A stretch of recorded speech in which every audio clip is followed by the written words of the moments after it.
ક્ષત્રિય સમાજની સભા યોજાઈ। મોટી સંખ્યામાં કચ્છના આગેવાનો તેમાં હાજર રહ્યા। ક્ષત્રિય સમાજ પોતાના નિર્ણય સાથે અડગ છે। પરસોત્તમ રૂપાલાની ટિકિટ રદ કરવાની માંગ સતત જ્યાં જ્યાં સંમેલનો યોજાય છે ત્યાં થઈ રહી છે। તો કચ્છમાં ક્ષત્રિય સમાજના આગેવાનો હાજર રહ્યા હતા। મોટી સંખ્યામાં કચ્છના આ દ્રશ્યો છે। ક્ષત્રિય સમાજ પોતાના નિર્ણય સાથે અડગ છે। જે નિવેદન પરસોત્તમ રૂપાલાનું સામે આવ્યું હતું ને તેને લઈને જે રોષ ફાટી નીકળ્યો છે ક્ષત્રિય સમાજનો, અલગ અલગ જગ્યાઓ પર જે વિરોધ થઈ રહ્યો છે તેને લઈને કચ્છમાં આ સંમેલન યોજાયું હતું। રાજેન્દ્ર અમારી સાથે ફોન લાઈન પર જોડાઈ ગયા છે। રાજેન્દ્ર, જે આગેવાનો છે કચ્છમાં એકઠા થયા હતા અને ક્ષત્રિય સમાજમાં રોષ જોવા મળી રહ્યો છે, શું વિગતો હાલ?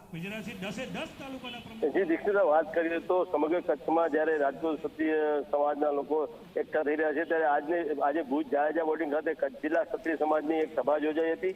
એમાં રાજપૂત ક્ષત્રિય સભા, કચ્છ રાજપૂત યુવા સભા, કચ્છ રાજપૂત મહિલા સભા અને કરણી સેનાના આગેવાનો આજે એકઠા થયા છે।